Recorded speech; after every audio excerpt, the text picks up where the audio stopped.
Good evening. I'm Andy Pitman. For context, I was a lead author on the Intergovernmental Panel on Climate Change, so if you're coming along and hoping to hear somebody who's denying climate change as a serious threat, you've come to the wrong fora.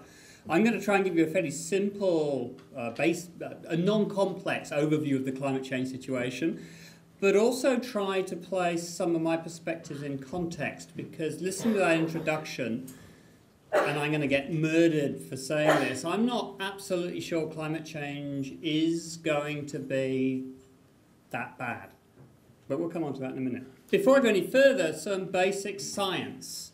It's now virtually certain, and what virtually certain means is about 99% probability, which in science is unprecedented, at least in science as complicated as climate change. It's now virtually certain that humans are warming the planet and will continue to do so.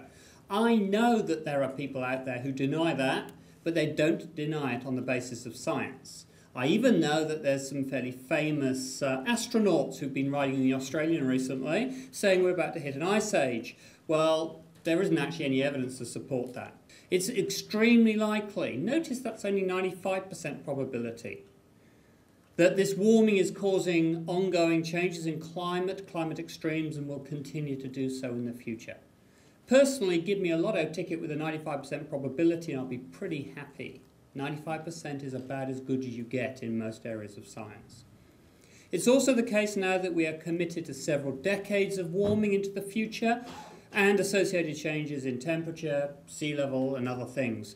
Why? Because it takes time for the oceans to equilibrate to the levels of greenhouse gases in the atmosphere. So if somebody had a technological fix that they implemented tomorrow afternoon and stopped greenhouse gas emissions or stopped increasing concentrations in the atmosphere, we still have some decades of warming ahead of us. So far, we've warmed the planet by about 3/4 of a degree in about the last century. Those of you who remember warming back about 5 years ago will remember a number more like 0.6. And the reason it's gone up from 0.6 in 100 years to 0.74 in 100 years is that warming is accelerating. It's unusual, that amount of warming in a century. In fact, we're not sure it's ever happened in the past. As far as we can tell, the rate of warming is unprecedented.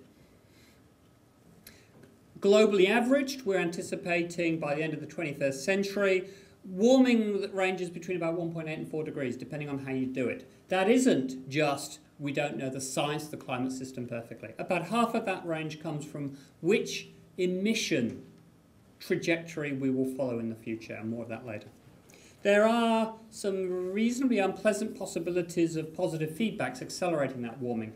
There are a few things happening in the climate system that we don't fully understand, like rather rapid melt of parts of Greenland, some evidence of melt in Antarctica, some very worrying evidence of loss of soil carbon, and some evidence of loss of some large-scale biodiversity above ground forests that suggests things are beginning to happen that might accelerate the warming because of natural feedbacks triggering much more rapid climate change. But I'm not going to go into that in detail. This is the temperature trend. It's going up. We have no explanation for why it's going up other than the emissions of greenhouse gases into the atmosphere through human activity. There are some people who think it's sunspots, except that it's not, and there's evidence to demonstrate that.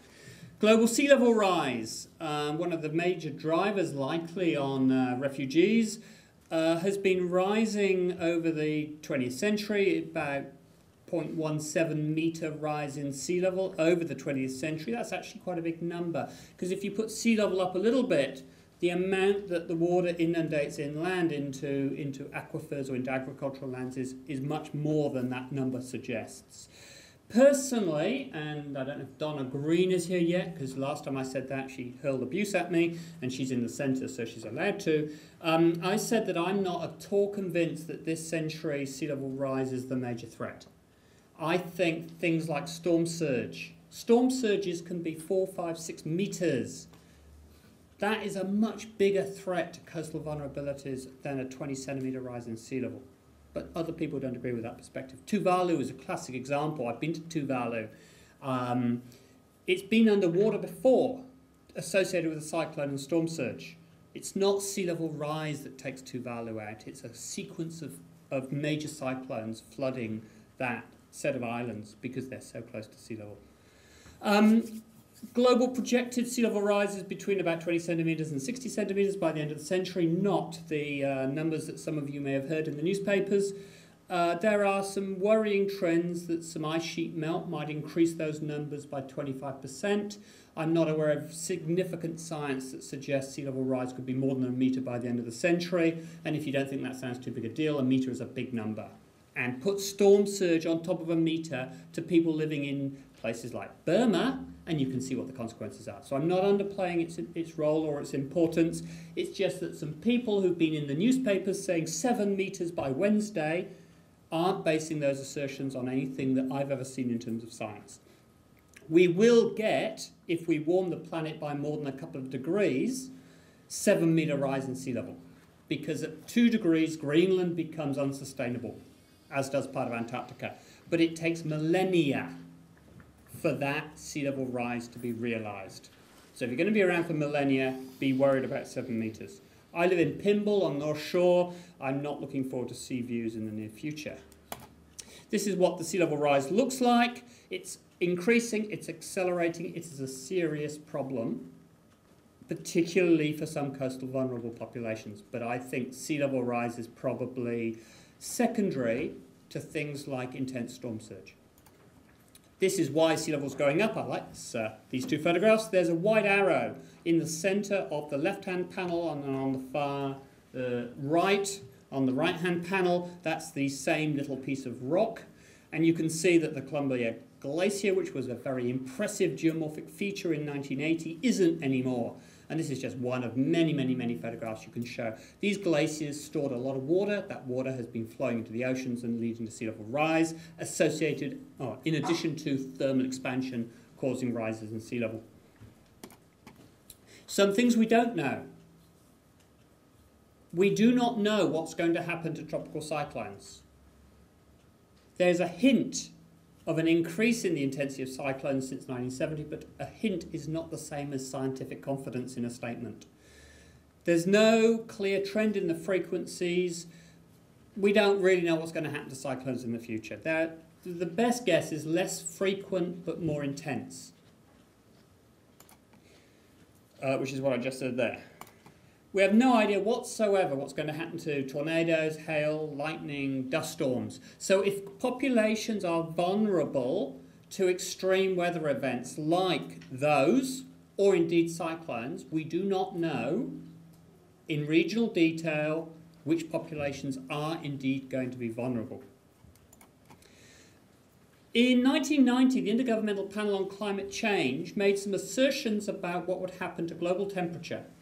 Those of you who remember those assertions will know they were ridiculed for being overly sensationalist, and there were a bunch of economists and a bunch of other scientists who said there was absolutely no way that the planet would warm that fast or that global emissions would increase that fast. Fortunately, 1990 is now quite a long time ago, so we can actually look at how good those projections that were made in 1990 were. And the answer, if you don't want to look at the next couple of slides, is they weren't very good.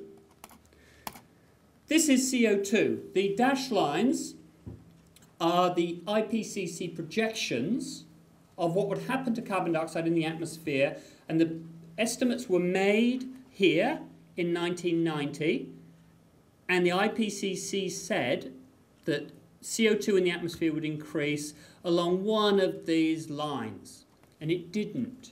It increased faster than the IPCC said it would. Remember, that was at a rate that economists said was unsustainable, completely bizarre, and the IPCC really ought to do their homework. And it turned out the IPCC were wrong in underestimating how fast greenhouse gases would increase in the atmosphere.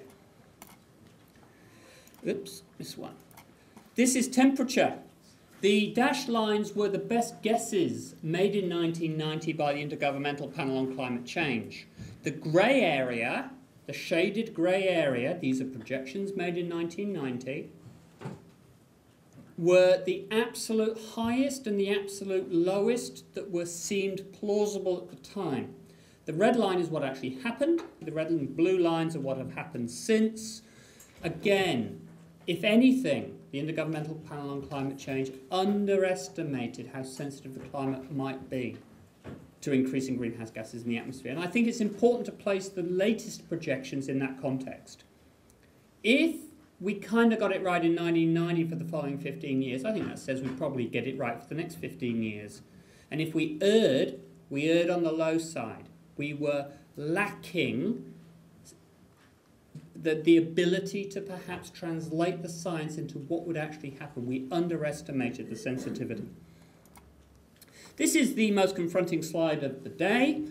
The Intergovernmental Panel on Climate Change use a variety of emission scenarios. Remember, economists think these are overly sensationalist. They're the red lines on here. The A1F1, which is the highest line, is kind of a technologically based future using a lot of carbon emissions, population growth continuing as per, economic growth being basically a carbon-led economy. And the B2, which is the lowest red line on that top of that graph, is assuming we go heavily nuclear, heavily non-fossil fuel-based technologies, the global population growth is really firmly brought under control, etc., etc. If you want to keep global warming under 2 degrees, and remember, 2 degrees already means you lose Greenland, but if you want to keep global warming under 2 degrees, which is what the Europeans say is dangerous, you have to track the sort of purpley coloured, no, not purple, browny coloured curves on that graph. That gives you a 50-50 chance of avoiding 2 degrees of warming. Toss a coin. If it comes down heads, you've managed to avoid 2 degrees. If it comes down tails, you haven't. If you want to give yourselves a 3 out of 4 chance, you've got to follow the green emission cuts. What those cuts translate into is a 60 to 70% reduction in greenhouse gas emissions globally. If you want a confronting message, you have to decide whether you think the planet can cut greenhouse gases by 70 to 80%. Because if we can't, we're heading down the pathway of dangerous climate change. And I guess what you're going to talk about for the rest of today about measures of dealing with the consequences of that on refugees is relevant and pertinent, because I don't think there's a snowball's chance in hell of us cutting global CO2 emissions by 70%. So, definitively we are warming, definitively sea level rise is rising, and the rates of those two things depends on emissions. And it seems to me that all the projections that have been made to date have been on the wrong side. We have underestimated what would happen, and I think they're going to continue to increase. I do not believe China, India, Indonesia, US, and a number of other countries are going to completely re-engineer their economies to not be carbon-based. But I would be delighted to be proven wrong on that. Therefore, you're looking at consequences like this. This is France, one of those very poor, underdeveloped countries, where 30,000 people, well, not just in France, in Europe, 30,000 people died in a heat wave in August 2003. It is a heat wave that we cannot explain other than through global warming. So when people say, oh, we haven't seen global warming yet, when will it be? Well, it hit France in 2003. It is not something that will happen in the future. It is something that is happening in the present. These are the areas that one group perceived to be vulnerable to sea level rise. Interestingly, they take sea level rise up to 80 metres, which seems a bit worrisome. 1 metre is right down there in the reds, and if you look closely, you can just find a few little areas that are vulnerable to 1 metre rise in sea level, and it doesn't look too confronting, to be perfectly honest. Unfortunately, this is zoomed in on Asia, and on the Asia region, and on the left is sea level rise from the previous diagram. So the reds are areas vulnerable to 1 metre. On the right is population density. Note the correlation. The places that are vulnerable to 1 metre of sea level rise have some of the highest population densities on the planet. Bangladesh, Burma, parts of China. So there really is a problem. Even if sea level rise is 0.5 metre, or even if sea level rise stopped and we continue to get storm surges, really confronting issues flow from that. So, in terms of refugees, which is not what I have expertise in, there are many drivers. Climate is but one. This is areas of increased vulnerability in terms of the provision of fresh water from one group into the future. If it's red, it gets worse. If it's blue, it doesn't get much worse. This is the change in population vulnerability to fresh water availability under climate change. And there's some reds and there's some blues.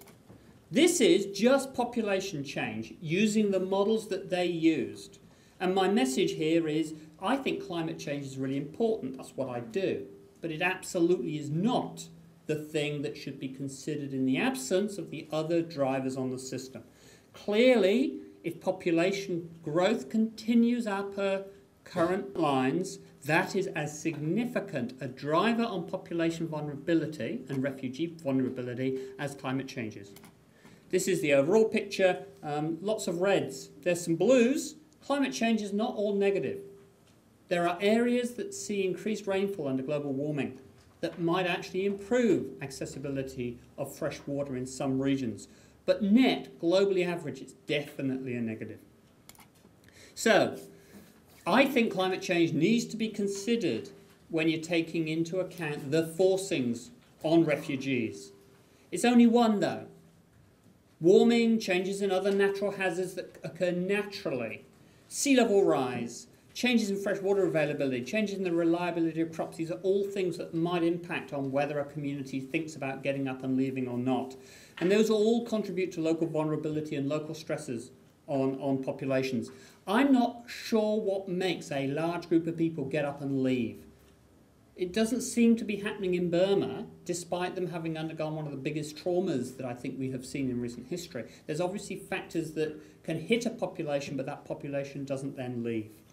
And I think, though I obviously don't know, that I don't think climate change will be the dominant driver of mass migration. I think it's an additional stressor that might tip some people over, and I find it extraordinarily hard to comprehend the kinds of numbers that were given in the introduction, that number of people as a result of climate change are going to get up and move.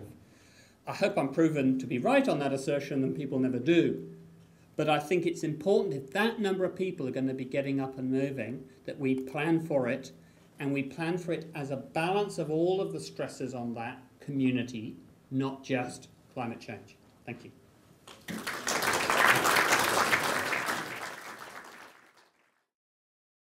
Well, I'm coming at this from very much the perspective of an international lawyer, and my research background is in international refugee and human rights law.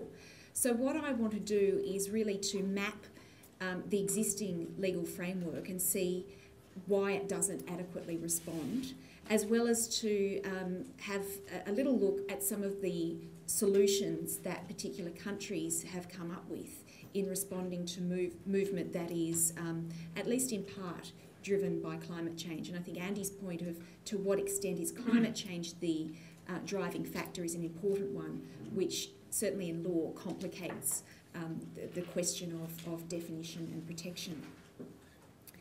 So as we've seen from Andy's presentation, around the globe there are, we still don't know precise numbers, but large numbers of people who are potentially at risk of displacement owing to climate change. Shoreline erosion, coastal flooding, increased salinity and the particular vulnerability of small island nations to rising sea levels and increased severe weather events compromise the continued habitability of those places, impacting upon agricultural viability, fresh water supplies, the stability of governance, and ultimately human settlement. Whether and how people driven to move as a result of climate change are protected by international law is unclear.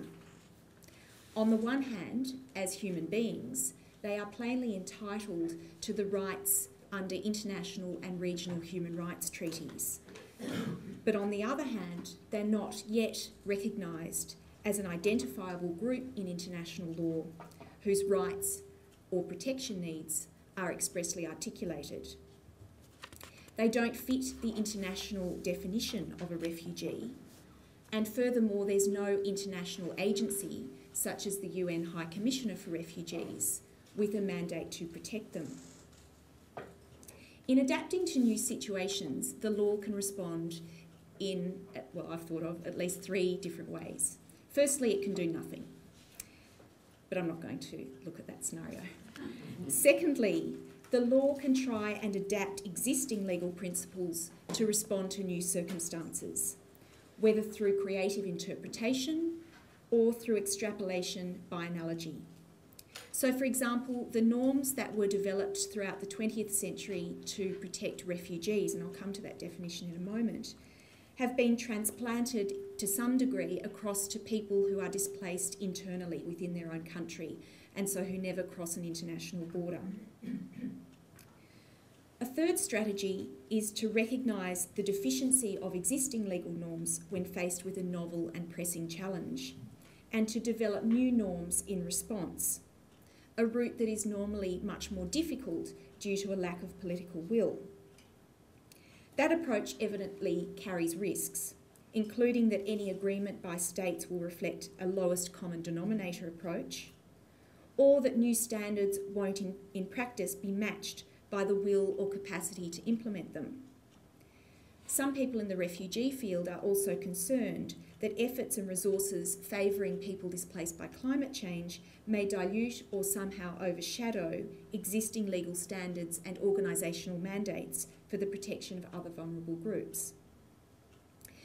The absence of international legal scholarship on climate-induced displacement is in part symptomatic of the inherent difficulties in conceptualising what it is that we're referring to. First of all, should we be thinking about climate-induced movement using the analogy of refugee law? In other words, are these people who are in need of international protection, who have some sort of special claim on other countries to protect them as a legal duty? Or should we be looking at this more as a migration issue, migration being something that is within the discretionary domain of every government, where resettlement is entirely up to the immigration policy of a particular country? Or should we be thinking of this instead through the language of disasters and humanitarian responses, left to the familiar words of aid, assistance, disaster relief, and therefore also regulated outside international legal obligation per se? So that's one problem. How do we actually conceptualise the issue?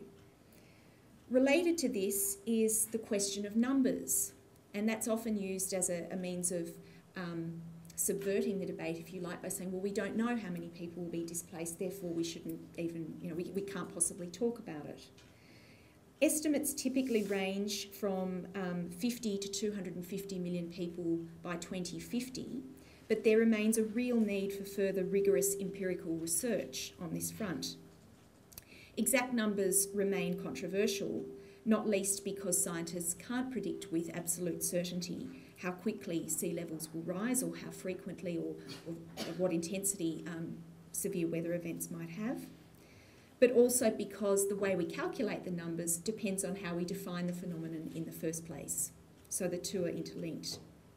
But that shouldn't preclude legal analysis of the phenomenon, because just as the number of refugees in any given year has little bearing on the legal rights and entitlements of particular refugees, so too should the legal treatment of those displaced by climate change not be dependent on the number of displaced people at any given time.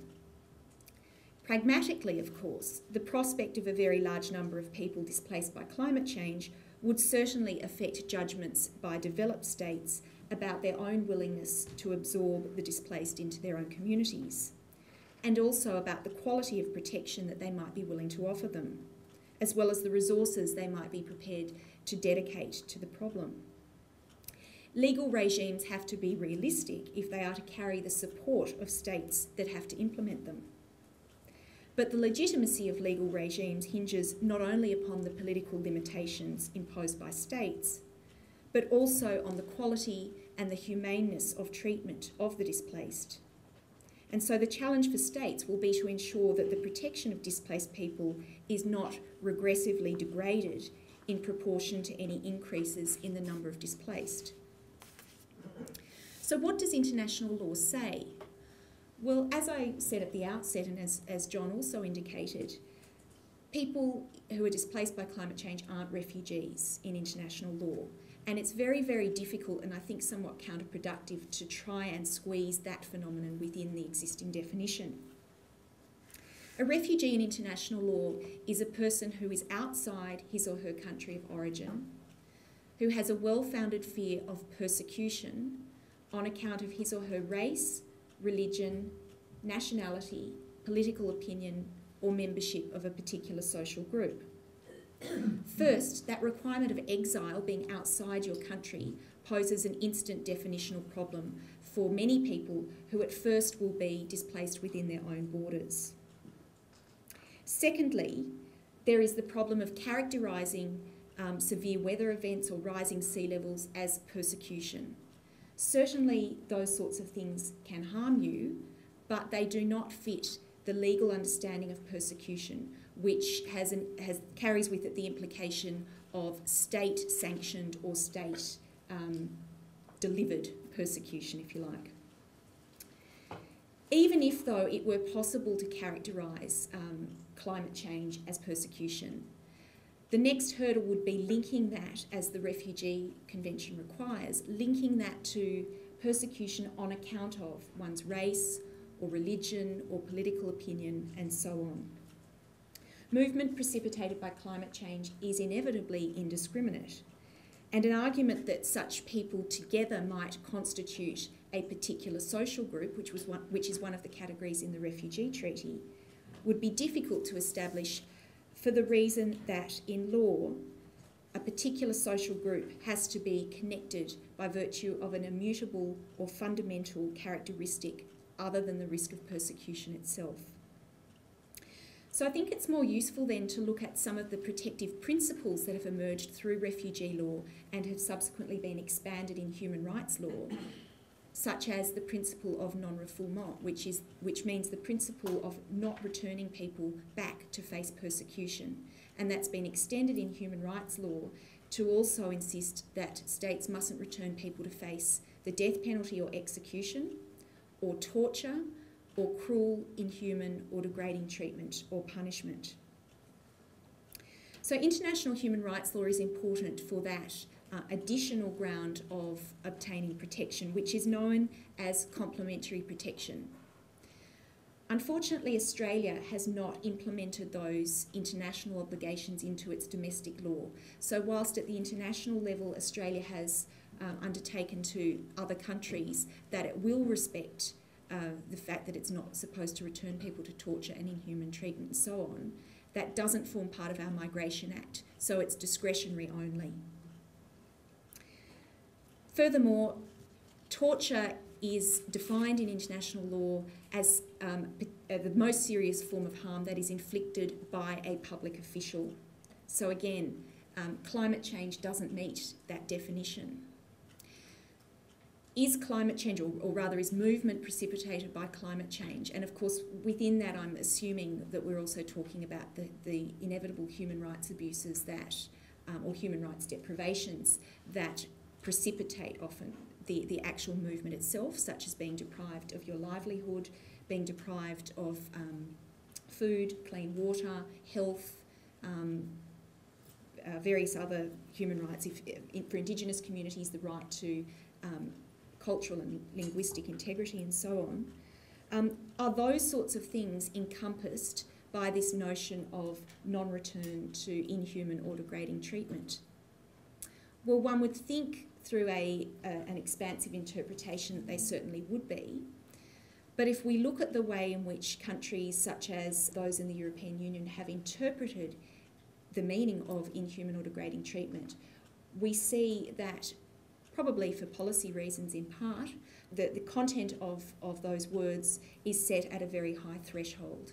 And so, for example, a person who cannot obtain health treatment for HIV in their own country is not caught within that notion of someone who would be at risk of inhuman treatment if removed. And the British courts have actually said that's for policy reasons. We can't possibly have the United Kingdom being a safe haven for anybody who needs medical treatment. So basically we need to try, I mean, there's certainly scope to try and argue that human rights abuses resulting from climate change might be incorporated within the notion of inhuman and degrading treatment, but at present we don't have case law substantiating that. Perhaps an extreme as well is whether, when I say this is an extreme, it actually looks set to happen, albeit we can't say when. It looks as though certain countries such as Tuvalu and Kiribati will eventually be rendered uninhabitable and ultimately be submerged due to rising seas. So in international law, does that then mean that if you actually lose your country, you become a stateless person? Because we have 2 treaties on statelessness. So if you can show that you're stateless, then the country in which that you're entering in international law in any event has certain obligations to you. The problem is that the statelessness treaties take a very, very legalistic understanding of statelessness. Basically, you have to be actually denied nationality by your own country. So the mere disappearance of your whole country is not understood as making you stateless. In the same way that having a nationality but not actually being able to use it effectively is also not recognised formally in law as statelessness. So for that reason, at the moment, the statelessness treaties don't really provide us with a useful avenue either. So the other point too is that we don't have an institution like UNHCR that's responsible for looking after the kind of group of people I'm referring to. UNHCR might seem like the obvious contender. It's the agency that deals with displacement. It has responsibility for over 20 million refugees and others, such as internally displaced people and returned asylum seekers and so on. Asylum seekers and returned refugees. Each year it has to rely on the donations of states and their goodwill in order to provide the assistance which it renders in over 100 countries. And it's gone from budgetary crisis to budgetary crisis over the years. Currently, UNHCR doesn't have a legal mandate to address the issue of climate-induced displacement. And from a practical point of view as well, there are real doubts about whether UNHCR possesses the resources, expertise and capacity to assume a protection or assistance function for double the number of people for whom it already cares.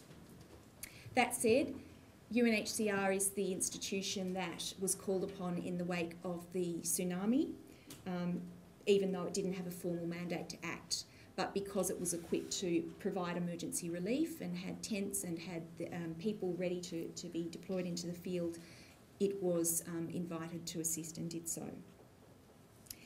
Even though UNHCR doesn't have a role, the High Commissioner at a meeting of states in 2007 was very upfront about encouraging them to look at this issue of climate-induced displacement. And he said that natural disasters occur more frequently and are of greater magnitude and devastating impact now. Almost every model of the long-term effects of climate change predicts a continued expansion of desertification to the point of destroying livelihood prospects in many parts of the globe. And for each centimetre the sea level rises, there will be 1 million more displaced. The international community, he said, seems no more adept at dealing with these causes than it is at preventing conflict and persecution. While recognising that the answers to the issues he raised went well beyond his own mandate, he said he believed it was UNHCR's duty to alert states to these problems and to help find answers to the new challenges that they represent. Well, does Australia then have any responsibility to resettle people displaced by climate change? Well, from an international law perspective, as I've just outlined, it's very unclear. And to date, the responses that we've seen countries take have been at the domestic level, and they've been political responses rather than formal legal ones.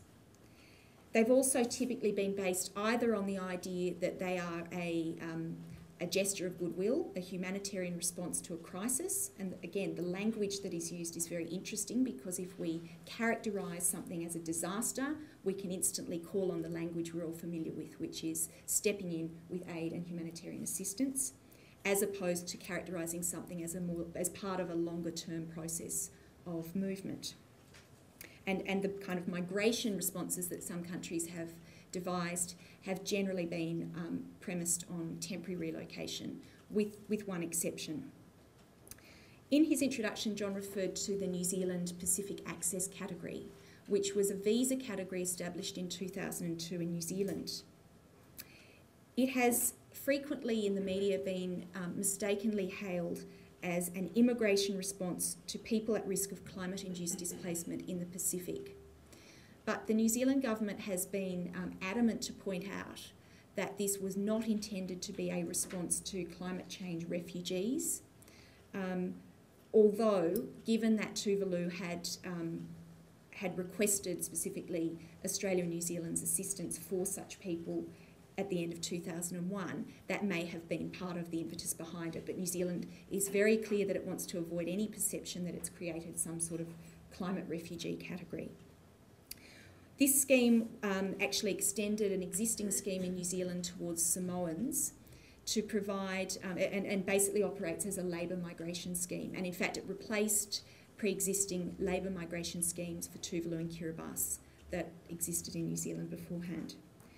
Under the Pacific Access category, an annual quota of 75 citizens of Tuvalu and Kiribati and 250 from Tonga, plus their partners and dependent children, can apply through a ballot to resettle in New Zealand. You have to be between the age of 18 and 45 to apply. You have to have a job offer in New Zealand, meet a minimum income requirement, and have a minimum level of English. As I said, selection is by ballot. There have been some reports that the visas aren't being taken up, but an analysis of the statistics since the scheme's commencement shows that on average, 694 applications have been made from people in Kiribati, and on average 253 from people in Tuvalu each year that the scheme's operated. And only in the first year of the scheme was the quota unmet for Kiribati, and in 2004, 10 fewer visas were granted to Tuvalu than were actually in the quota. But otherwise, at least 75 visas have been allocated each year. It does seem, though, that there is some hesitance within the Tuvalu and Kiribati community to applying for these visas. And this is sometimes a bit of a shock to Western governments who assume that as soon as they open visa categories or open the doors for immigration, they will be flooded with everybody from the rest of the world. In fact, migration experiences and forced migration as well show that generally people won't move unless they feel that they absolutely have to, and that can be due to ties with the land, but perhaps more importantly, ties with family and community. It's also been said that the application process is too expensive. It's 50 New Zealand dollars to apply, but that can be prohibitive for certain people coming from those regions. And one community leader has said that it's actually, and I quote, slavery immigration, whereby educated Tuvaluans renounce stable white-collar jobs at home and end up as cleaners or fruit pickers in New Zealand. Another thing that has often been drawn upon to suggest that there needs to be a protection response is long-standing ties that one nation might have towards another. So, I mean, Kiribati, for example, although it's not formally part of Australia or protectorate of Australia, uses Australian currency and most of its imports are Australian, and it relies heavily on Australian aid. In a different context, a similar connection, although a more formal one, prompted a sense of obligation, moral rather than legal, to assist. And the example I'm thinking of is the volcanic eruptions between 1995 and 1999 in Montserrat, a British overseas territory, when the UK was regarded as substantially responsible for providing assistance. It provided for around 3,500 people to relocate through the exceptional leave to remain category to the UK, and those people were provided with a 2-year temporary residence permit. Ordinarily, they would have been subjected to the normal immigration controls. Responses from other countries were also on the basis of goodwill and extending temporary protection.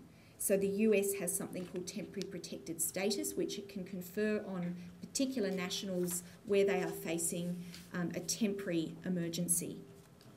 The US allowed 292 people to stay, and they actually allowed them to stay for 8 years, but ultimately they withdrew that status on the basis that, and I quote, the fact that the volcanic eruptions were still occurring meant that this was no longer a, quote, temporary disruption of living conditions that temporarily prevents Montserrat from adequately handling the return of its nationals. So precisely because the situation was ongoing, that was the reason to send them back.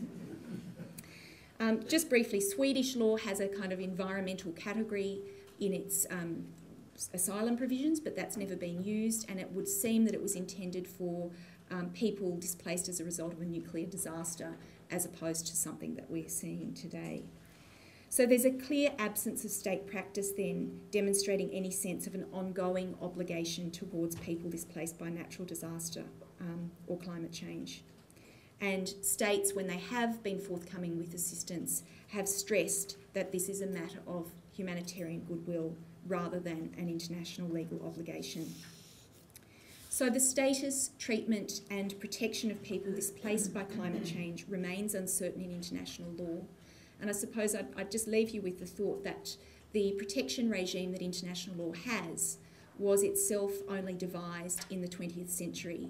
And so while we might take that as a given and assume that everything within that is the one and only response in international law, I would suggest that maybe, as at the end of the Second World War, when 66 million people were displaced across Europe, perhaps we're at another crossroads when we actually need to start rethinking the very regime on which protection is based. Thank you.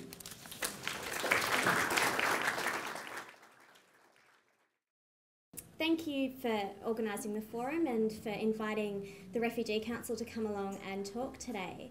I'm going to build on some of the points that Jane has raised in her presentation.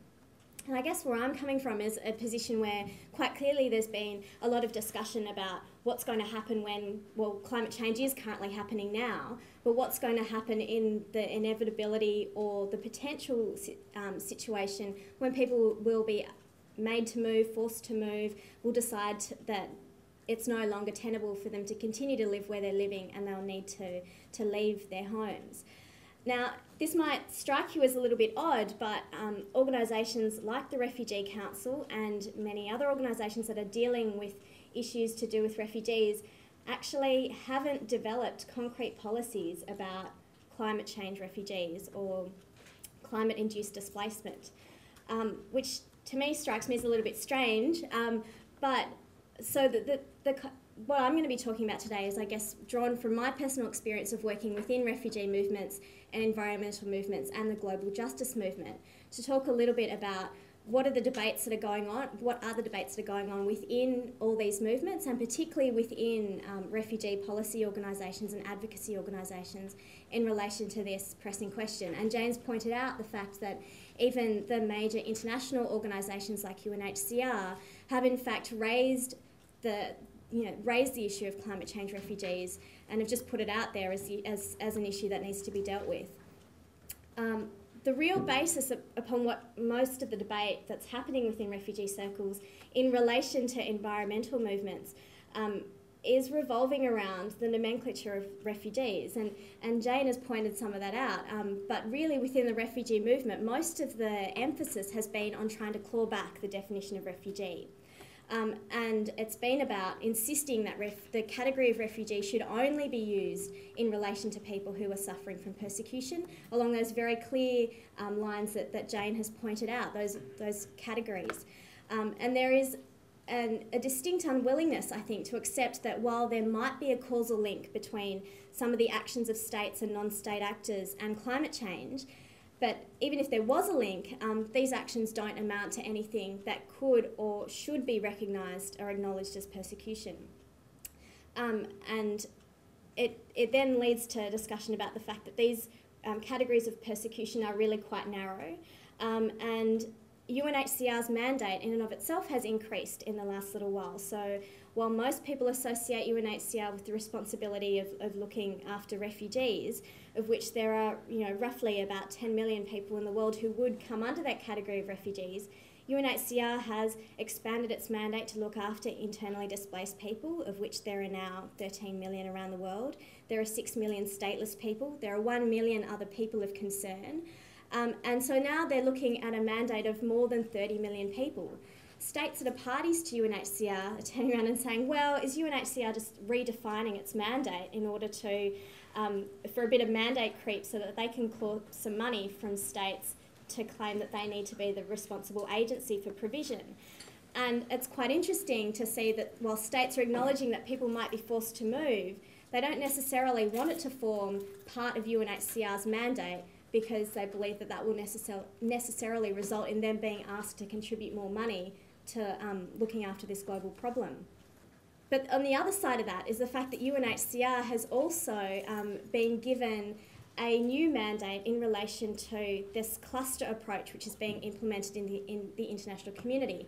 And Jane alluded to the fact that UNHCR was asked to step in after the tsunami, but there's now a much more broad UN-based system that's about approaching natural disasters, and I imagine that they're trying to implement it in Burma right now, despite how horrible the situation is over there and not actually being able to get decent access. UNHCR is one of the few organisations that actually does have access into Burma, but UNHCR has now become the last UN body of provision whenever there is a disaster. So they are ultimately responsible for camp management. So if nobody else is able to step in and deal with the fact that people have to leave their homes, whether it be indefinitely or for a short period of time, UNHCR is responsible ultimately for dealing with those people. So even if we decide to limit UNHCR's mandate, even if we decide to say that people who are displaced through climate change aren't technically refugees, the reality of their situation of having to leave home will mean, and if there's nobody else that's willing to step in to fill that gap, will mean that UNHCR will practically need to be the ones that have to be resourced to provide those, at least that very simple level of protection and safety for people through their camp management role within the cluster approach. But it kind of brings me a little bit back to that ongoing discussion that's happening within refugee circles about the fact that, well, sure, people might have to move because of climate change, but basically it's kind of a shit happens sort of argument. Some people are just a little bit unfortunate about where they might have to live. It's not necessarily persecution, but it's not any different to people having to move at any other points in the world's history. And to try and push them into a category of refugee is quite problematic. Now, we've come up against people within the broader environmental movement that said, well, frankly, the term refugee is not your term. It's a term that has a popular meaning. It's something that has carriage within popular discourse, and it is one that is used to refer to anybody that's forced to leave their homes. And so why they're forced to leave, in many respects, is quite immaterial. But what is material is that that the reason that they're leaving is not through their own choice. And the use of the term refugee, I think, is very deliberate as well, and it has been acknowledged by people within environmental movement circles, of indicating that it does have popular traction. It's a term that can convey to the broader community the gravity of the situation that we're facing, and the fact that people will have their lives substantially changed by climate change, and that's one of the things that we need to deal with. But I suppose, even though I'm presenting these arguments in this way, as far as I'm concerned, I don't really think that's where the debate's at. In many ways, the refugee movement has lost the debate. While we fight it quite ably, I think, and valiantly within academic circles and even within international circles, the discussion about whether or not, you can talk about whether or not people are refugees is somewhat immaterial. The reality is that people are going to have to move, and that's going to be the result of climate change. And we need to find a way of being able to provide these people with the human rights protections that they need when they're engaging in that movement. But what I do think is useful, the reason that I started out with kind of explaining what the debate is within these various circles, I think it is important for recognising that that is the basis of trying to look at this broader question of forced migration. So one of the big issues that permeates the discussion within the refugee movement about climate change refugees is whether or not climate change refugees can be framed within the context of the Refugee Convention. But I don't think that it's actually about, in many respects, and I'm happy for people to argue with me about this, but I don't actually think it's because people are necessarily worried about the preciousness of the term refugee for its own sake. I do think that the Convention, while in many ways the Refugee Convention is an important human rights document, and it's something that does articulate and does set out human rights protections that, in a way that we should respect, I do think that it was, as much as it was about stipulating rights for people, it was also about withholding rights from people in some ways. So I'll just go into that, try and explain that a little bit further. So the generosity of the rights, it's actually, the Convention, as Jane pointed out, actually sets up the particular categories where states have agreed that they will provide rights to people who are non-citizens within their country. And the most important of those being not forcibly returning people, but also some levels around non-discrimination and other forms of protection. So, but countries, including those like Australia, have used the Convention to define rights away from people who don't fit those definitions. So if you can't prove that you fit, or you can't establish rather that you fit within one of those categories within the Refugee Convention, you're a non-citizen that doesn't require the same level of protection. I'm just going to leave complementary protection aside for 1 minute, but I think that what documents like the Refugee Convention have done, and what the way in which states have chosen to implement them has done, it's created a situation where there is a kind of worthiness hierarchy that's set up in terms of migration. So refugees are at the top of that list of people who are the most worthy in terms of migrants, people who enter your territory who require protection. They're the ones that you do actually have a responsibility to, that you can set up systems in place to look after and protect their human rights, and most importantly, that you don't return them or force them to leave your territory. And much lower down that hierarchy are people who we might have considered to have humanitarian protection needs, and then still lower are people who are bonded labourers, who might be migrant workers, or, as the term economic migrants comes into it there as well. And while it might be perceived that the Refugee Convention was never actually, it was set up as a noble document to try and to promote the concerns around these issues. I guess that, to me, in some ways, the Convention is a means of hiding the real concern that it's just not right to give some migrants the similar protection that refugees get. So consequently, the idea that people displaced by climate change may all of a sudden be referring to themselves as refugees creates a problem, in the sense that all of a sudden people who can link their decision to move to a change in their physical circumstances may be determined to need the same rights as those reserved for people who might be forced to move because they're imprisoned because of the colour of their skin. But in my view, I don't actually see this as a particular problem. I think that the challenge that's posed to us by people who move as a result of climate change actually opens up some really interesting and exciting opportunities for re-envisaging how we look at migration and how we protect people who choose to move. To begin with, it raises questions about responsibility and remoteness. And most refugee advocacy has been based on the notion that there has to be a very direct and causal relationship between the persecution that's suffered by an individual and the state. So either the state has to be doing the persecuting, or it has to be unwilling or unable to protect an individual from other individuals or groups who are inflicting that persecution. But as we all know, climate change is not contained, and it's not able to be isolated within state boundaries. And there's a broad acceptance that we're all somewhat responsible for that. And those of us living in the global north are in fact disproportionately more responsible for climate change. So this perhaps leads to the idea that isn't really contained within the Refugee Convention, that we're not actually doing people a favour by facilitating them to move to another country. but actually we're responding to a direct obligation that we have to deal with the damage that we've inflicted.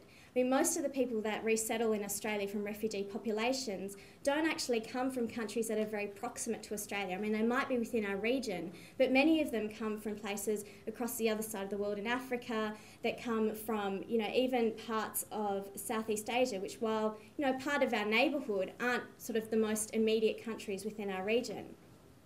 But what discussions about climate change movement and migration does bring up is the notion that we actually aren't just extending some kind of generous hand to these people, but that we're actually acting out of a responsibility that we have to approach questions of movements in that way.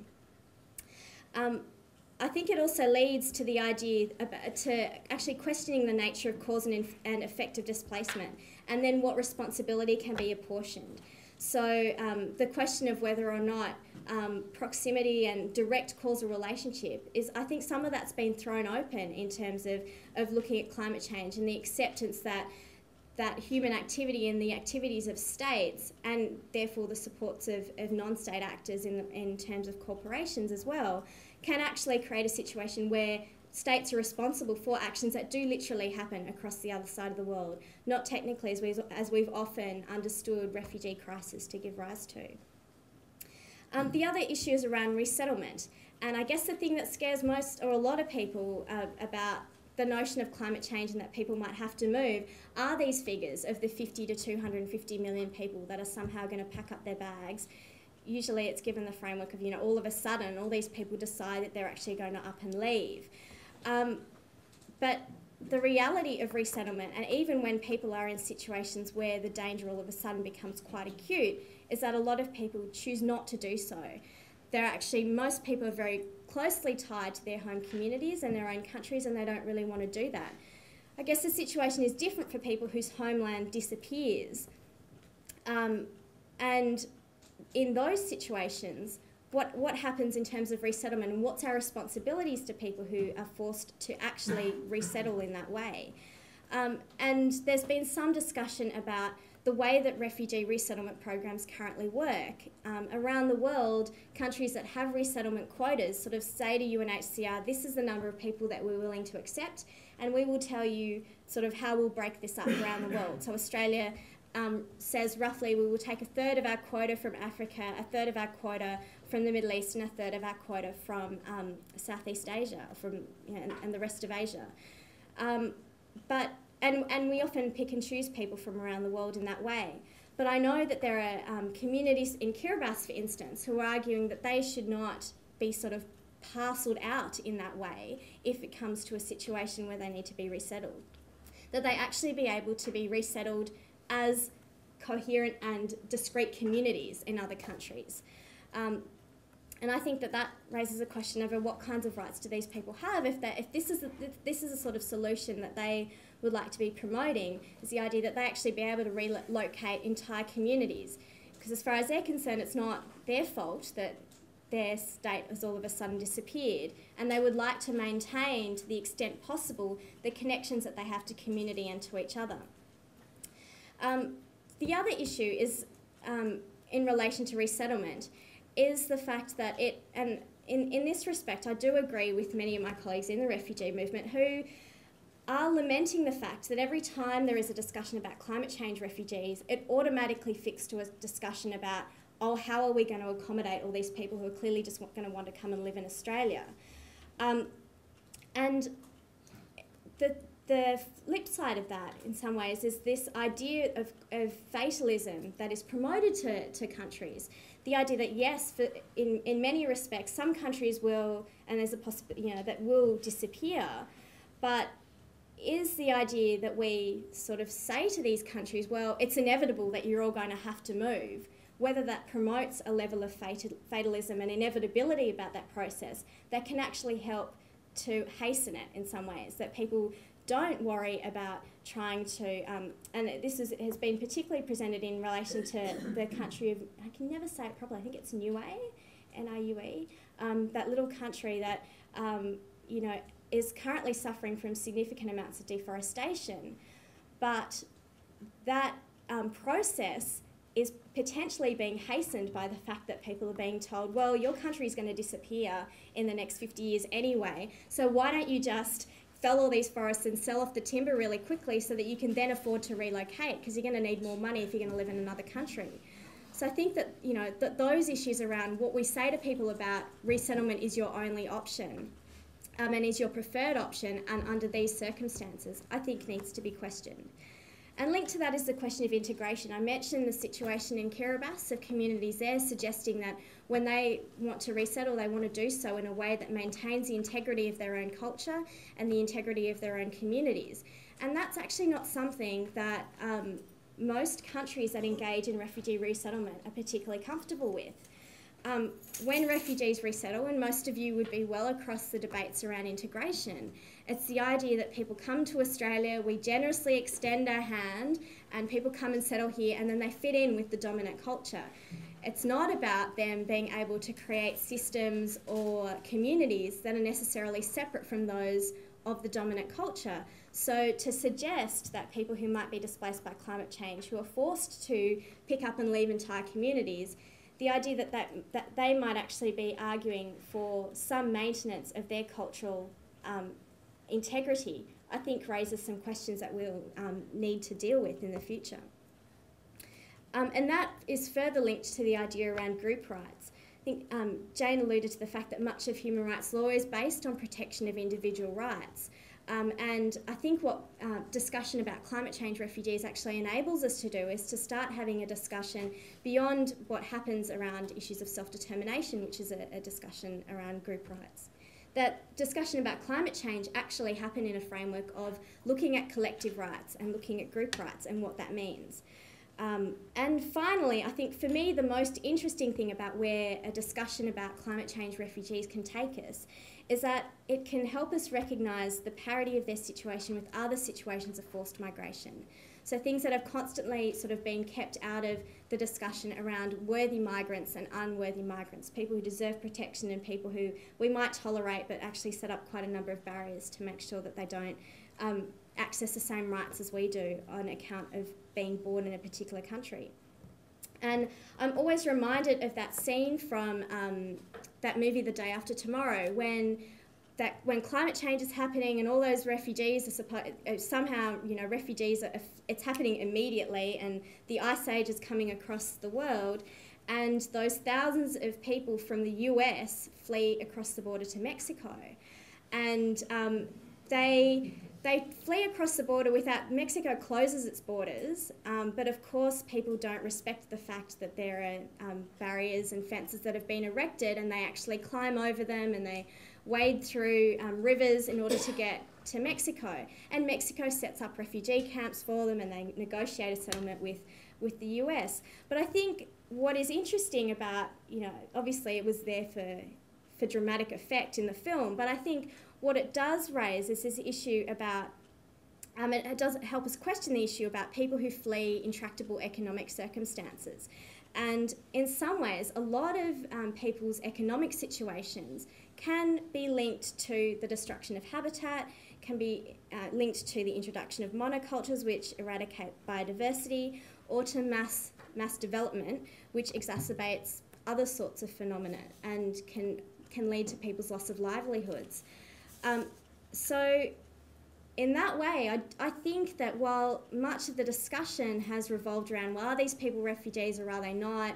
If they are going to be displaced, do we have a convention that is robust enough to incorporate these people, or do we need another convention?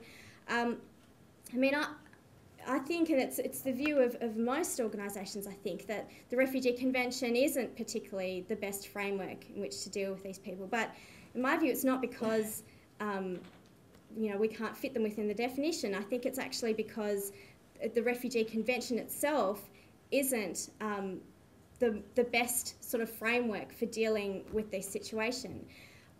Does that mean that we need an entirely new convention for climate change refugees? And that's something that the High Commissioner for Refugees has suggested.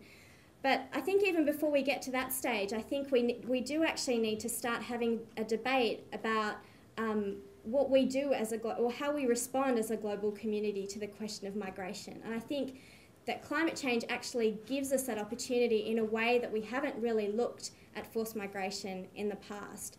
And I think it will actually open up opportunities for not only to recognise the situation that's confronting climate change refugees, but to actually look at parity for forced migrants and migration more generally.